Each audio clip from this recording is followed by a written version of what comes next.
Okay, guys, here is a vintage Hunter fan from probably the 1950s or the 60s. Let's see if there's any information on there. Um, yep, there are. And they're crystal clear too. I could probably even just use a tripod. I don't even need to get the camera off the tripod to do this. So this is Hunter Division Modern Robinson Myers. It says Memphis, Tennessee. Probably where it was made. 110, 120 volts, 60 cycles, 0.7 amps. That's really quite efficient for a fan of this age. I'm telling you, the last two Galaxy fans of 16 inches pulled 0.9 amps. So this is really saying something about efficiency. And it says alternating current. It's a model number CG16. Category number is CG1657. And the series number is M. And there's also an N right there. You can't see it too well on video, but that second rectangle is an N. So I don't know. Maybe that could be the date code. I don't know. But I got this fan for about $49 at an antique store. And I paid it because it's in really good condition. And you know what? I'm pretty sure $49 for one of these fans is really, it's a penny compared to anything of, like, you could probably get this way cheaper than another antique store or even eBay. Definitely eBay, because eBay loves putting stuff at outrageous prices. However, there's some work that needs to be done to this. The head wire, although it looks okay, I feel the wire's cracking in there, so that's going to have to get changed. I'm not even going to dare to plug it in just to show you that it runs. The cord, I'm going to see how that looks. I think the cord is still okay, but you never know. But, I mean, there's some paint splatter on it, but I think the cord is okay. So I'm going to reuse the cord for this. You know what? I've always had kind of an instance where a rubber cord like this, half the time or more than half the time, that's perfectly good. But pretty much 100% of the time, the lead wires, which are cloth covered, are not good. Which I don't know what is with these and them not being good. Because it's really a shame, because these old cloth wires really were kind of cool, but unfortunately, not a whole lot of them are safe to use anymore. So I'm telling you, if you feel wires cracking and if you do something like this, that means that the lead wire is bad. Even if it's not doing that, I would still check to make sure. So yeah, what we're going to do is we're going to give this a new head wire. So this is what I'm going to do as a head wire. So this is a round 3 conductor cloth covered wire, which matches exactly as the old head wire. I don't know if this strain relief thing is part of the cord or not. I hope that it's not, because I would love to reuse that. But if we have to do a rubber grommet, we have to do a rubber grommet. It's not a big deal. But they have this stuff at Menards. Like, you can pick this up for around $17, like a 15-foot roll of that. So yeah, first thing I'm going to do before we do anything is I'm going to take off the base so we can make sure if this lead wire is a color coordinated or a non-color coordinated. I've seen these fans before, and I know these are 3 conductor head wire. So yeah, I'm just taking the 3 screws off the base here. I'm going to have to adjust the tripod a little bit. But I got this at the same antique store I got that 1930s or 40s GE. Okay, I think I'm going to tilt this just a little bit. one thing I really don't like with these fans is that these, like you have to take the whole nut out to do like a Walmart or something like that, which is something I'm thinking of doing. Okay. Okay, does that approve for the video? Once we get this nut thing screwed, or this wing nut, rather. Okay, let's see, does that improve video?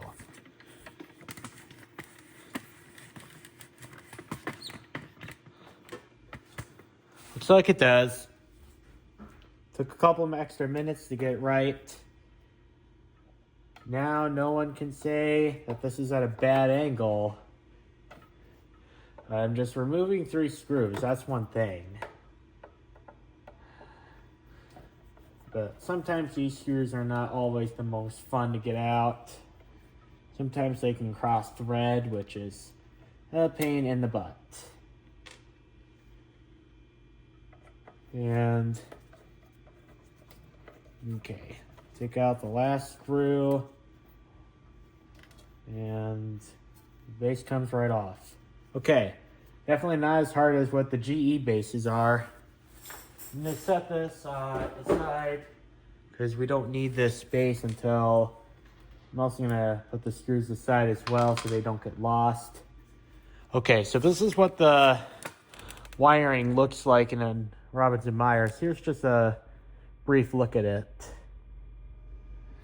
So I'm gonna move this so you can see it on the video a little bit better. All right, there we go. So we have this right here, which is just secured by a wire tie or something like that. So I'm just gonna push this through. Now I am going to, well, I happen to have needle nose pliers on hand. So I'm going to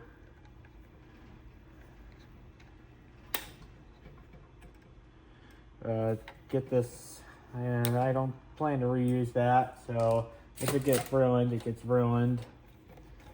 So, yep, this is surely a 3 connector. Okay. Alright, so the green is going to be capacitor, and the red is for the switch. I'll take note of that. I think yeah, this is color coordinated, but I still do want to have some sort of knowing that this is where it's going to go. So this is, when the red is switch, the green is capacitor, and the black is common, which I don't know why they used black as the common. They should have used the white as a common. So now get this adjusted again. Then we can have it professional for video. And we'll take a look at the reassembly process of the fan.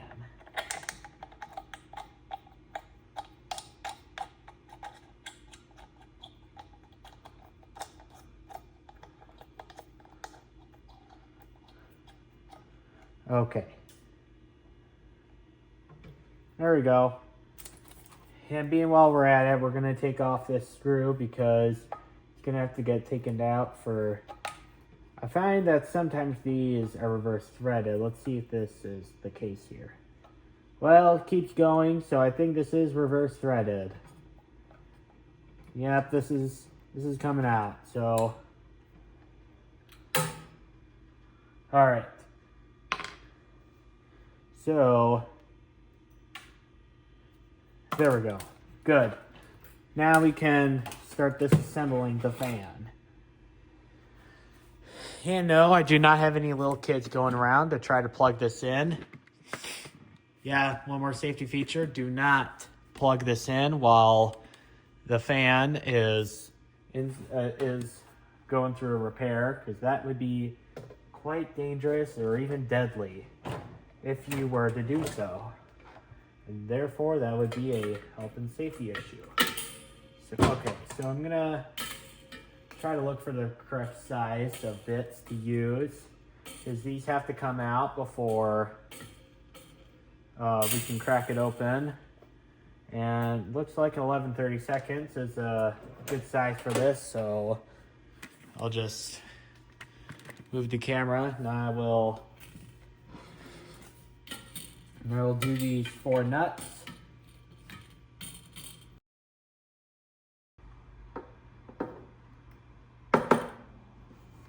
All right, we'll put these aside, and yeah, these guards can sometimes be a real pain to get off. I think this is one of them, unfortunately. Sometimes these can be quite the challenge. Yep, I think I'm gonna have to take the blade off first. But sometimes I find these blades can be quite a pain in the butt. I've never serviced a Hunter Robinson Myers before. I actually have one that still needs to get repaired, but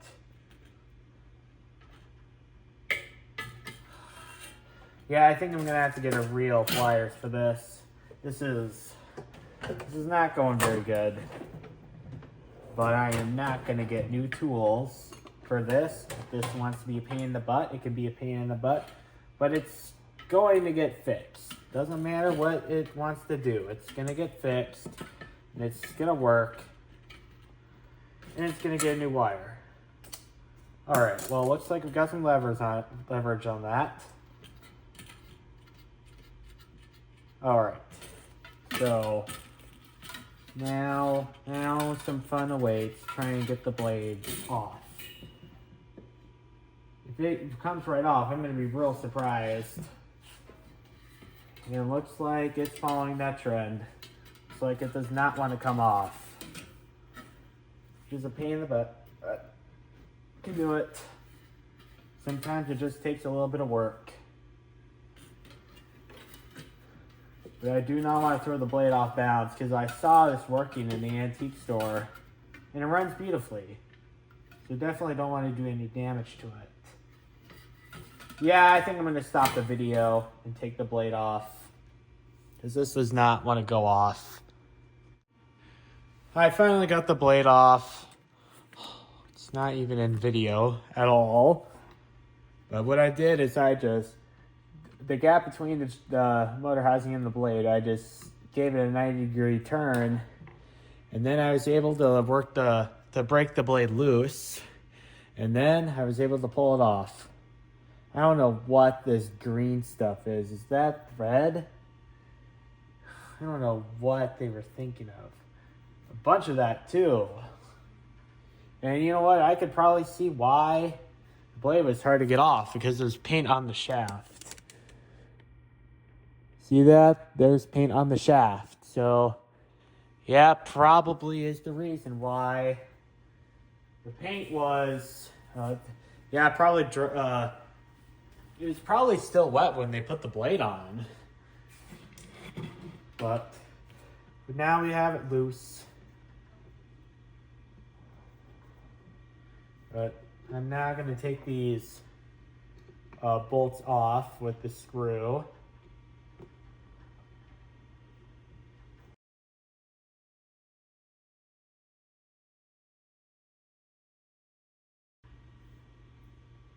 All right, and hopefully we'll be able to crack the housing off.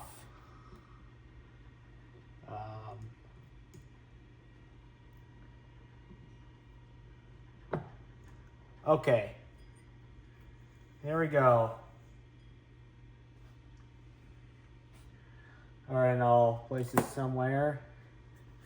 And there we go. This is what the motor looks like, guys.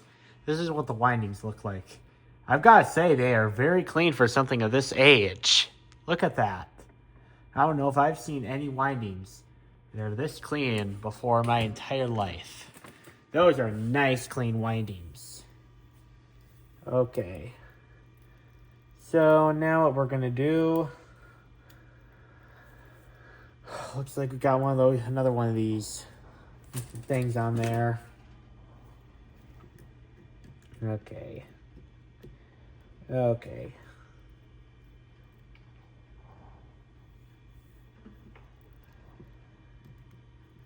Okay, how are we going to get that off? I do not want to do any damage to windings, because this was a super rare find, especially for the price. I definitely do not want to damage any windings in this thing, because once you do, that would be really a shame, because this motor does not look easy to rewind at all. Here we go. We got that thing off. And we do have a washer right here. And, okay, so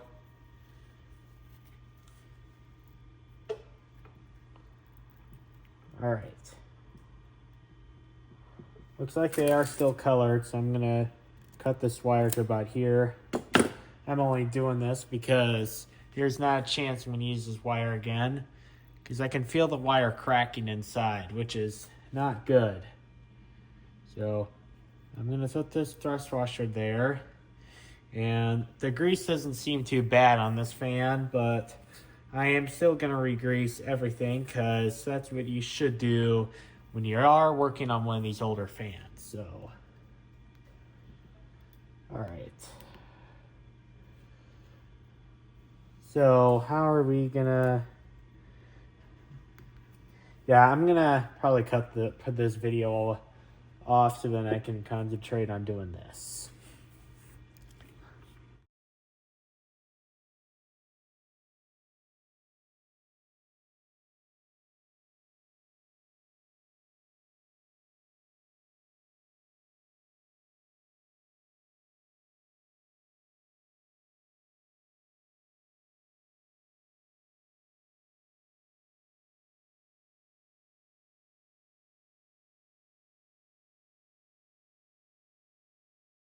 All right, now we're gonna go ahead and see if we did a good connection or not.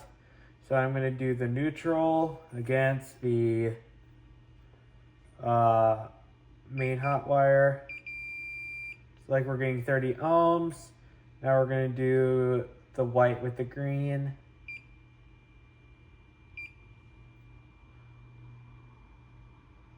We got 185. Let's do the green with the black. Got 215. Okay, so that means that the fan should be working. So I'm gonna get this back together, and yeah, it looks like this is gonna be a good project. Now all we need to do is rewire the base and put the fan all back together, and then we're already done. Awesome.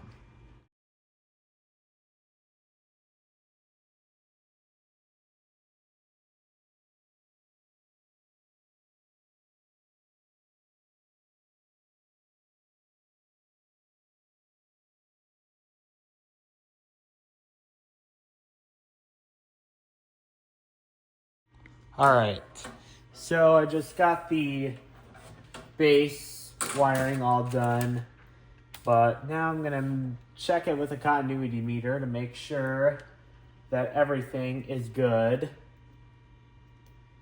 I'm gonna set it to off, so it should do nothing. Yep, this is off.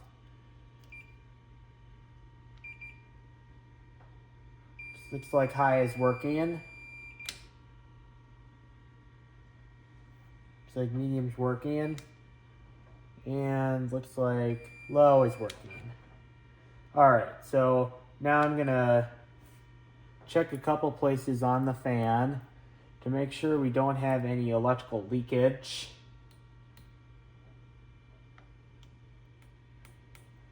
And we'll check the other side.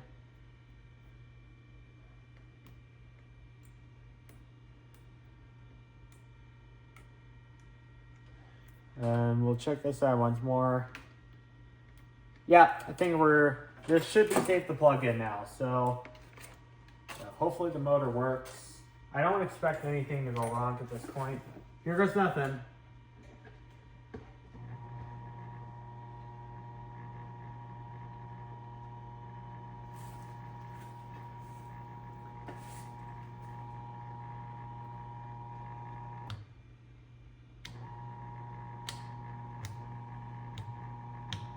Yeah, I think the motor at least is working, but I think something needs to be lubricated. Perhaps probably the gearbox could definitely use some lubrication, but for right now I am just gonna put the blade and the guard back on, and hopefully we don't need to take the blade and the grill apart again, because that blade was definitely a nuisance to take off.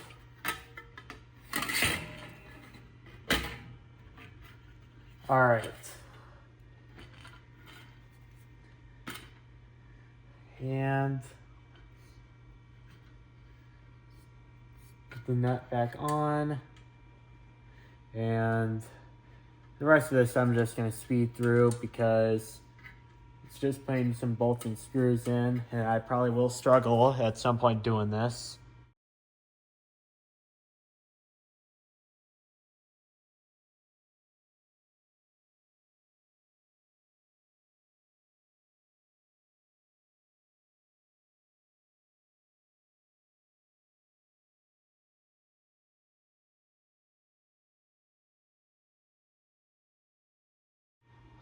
All right, so we just got the new head wire on.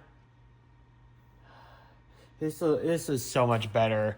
Now, I'll give you a little sight. In case you haven't been watching my videos, this is what the wires look like on the inside of the jacket of the old head wire. That is bare copper showing right there. So, anytime you see a cloth head wire, you should make sure that it's not frayed. Because if it is frayed, you're asking for some bad news to happen. So I'm going to put a little bit of oil in this for good measure. All right, so now let's see how it works.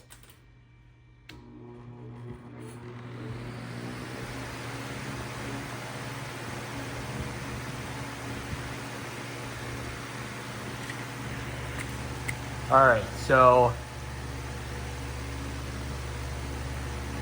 oh wow, this is pushing out a lot of air.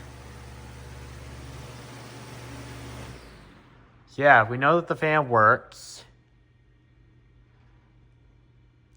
The bearings are going to need a little bit of work, but I think one thing that probably wouldn't be the most harmful thing to do is to replace the grease in this gearbox. So let's see what the grease is like in there, because I'm going to probably think that this is going to be full of dried grease. This fan is like 50, 60, or 70 years old now, so it probably has dried grease in there. That's what I'd be willing to bet. There's going to be some dried up grease in there, because grease is going to dry up over time. It's just what it is. It's going to dry up. Okay, and before we lose that screw, we'll take it before we get the gearbox apart.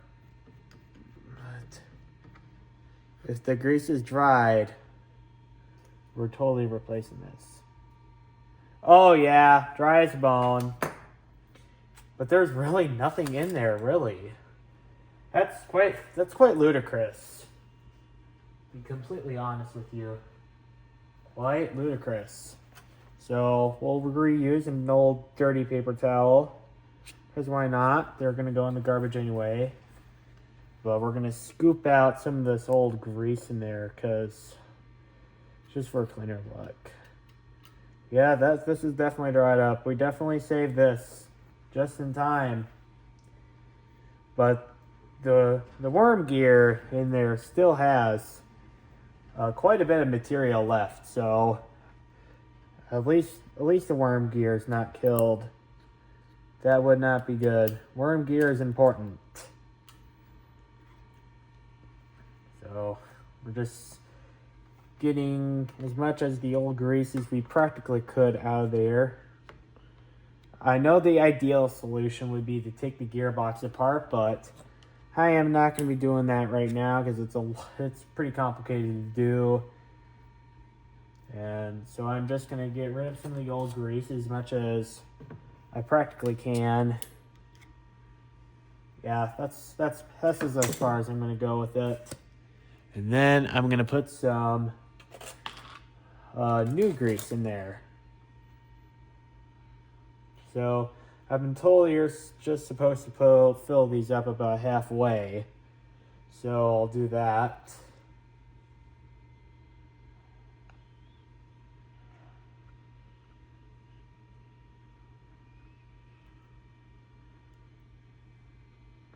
I think that's plenty.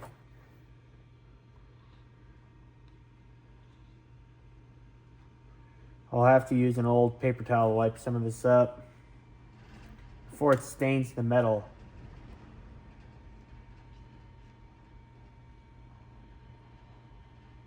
Alright, there we go.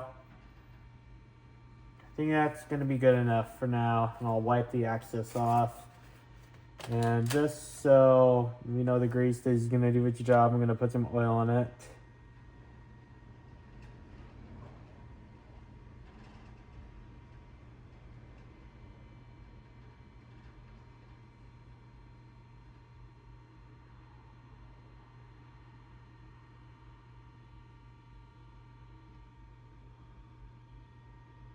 All right.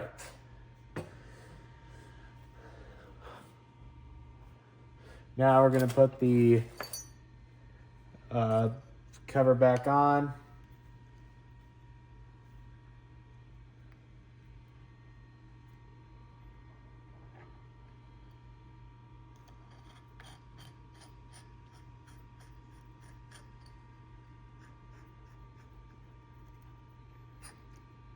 All right.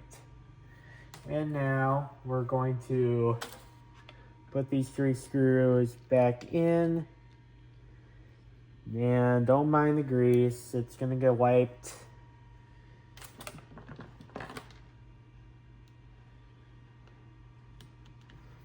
So, but we're just repacking it with grease because it was quite empty before. But fortunately enough, we filled it back up with grease. I don't know how these old fans evaporate so much grease that super quickly like that. That's kind of bizarre.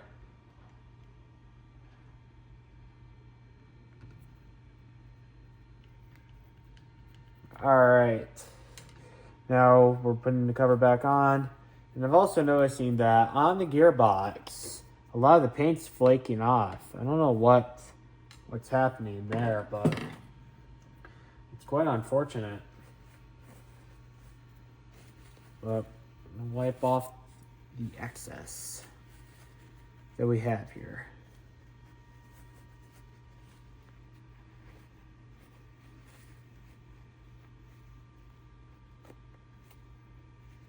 Okay. Okay. Well, it looks like that old paper towel's not doing good, but we'll use a new piece. So I like to reuse stuff. You know, it's good to reuse stuff. It's good for the environment.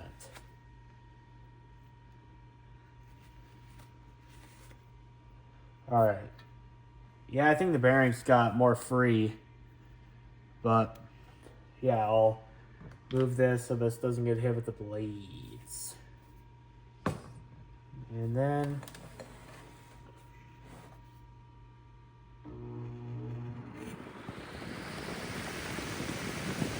Wow, sounds 100% better now.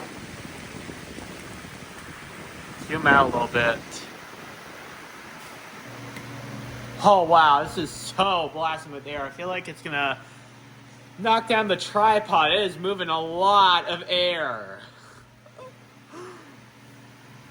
Okay, so turn it down to low. But this is a nice quiet low right here. Alright, so on low we have, according to the kilowatt meter, we have 0.8 amps, which is kind of ludicrous because it's, yeah, the rating in there says 0.7. On medium we have 0.85 amps. So it increased a little bit.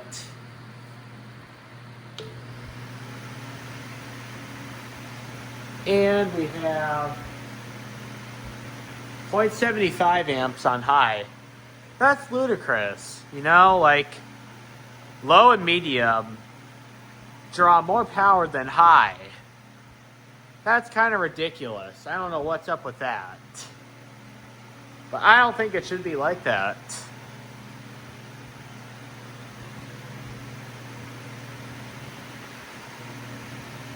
And we'll tighten down the oscillator, make sure that works.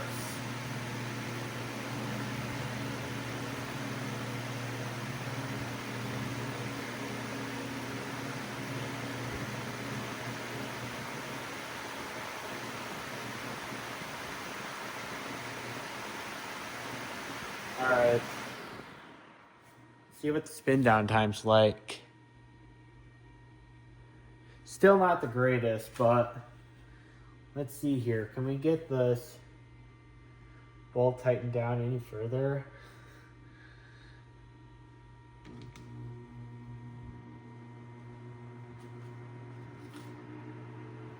I don't know why it's not oscillating. I think that the gears and stuff are fine.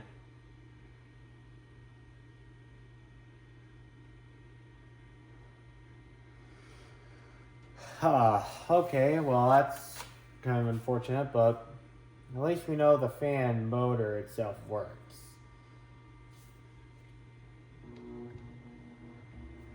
I think I got it working now. Just needed help with the screwdriver. Yep, I think we got that fixed.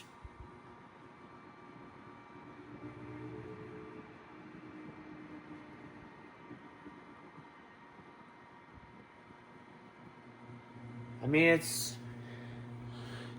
mean, it's moving a reasonable amount of airflow for low, but the blades seem to be turning kind of slowly. Like, I could see them turning.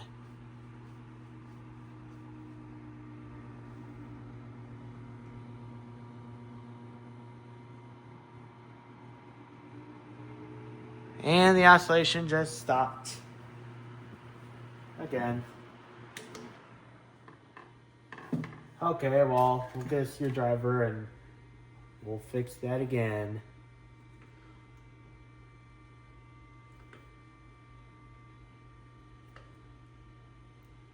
We'll tighten it down real good this time.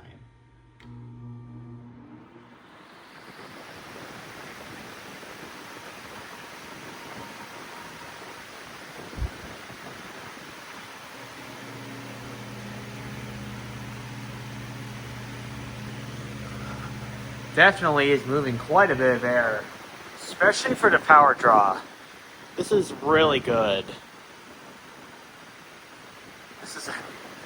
Honestly, I don't know what is more powerful, the GE Vortex or this. Per airflow, I think this is so much better. I think this is definitely going to get cooled down in summer. Not that it is summer right now, it's definitely winter, but man, this is a real nice fan. If you see one of these at Nancy's store at a low price like what I experienced, buy it. This is a really good fan. I'm so proud of the work I did to this. I mean, the spin down time could definitely improve, but the motor's not even that hot either. I mean, time of running will tell if the motor is going to get hot. I think it will get hot at some point. But yeah, hopefully, I hope you guys enjoyed the video. Thank you guys for watching. Bye.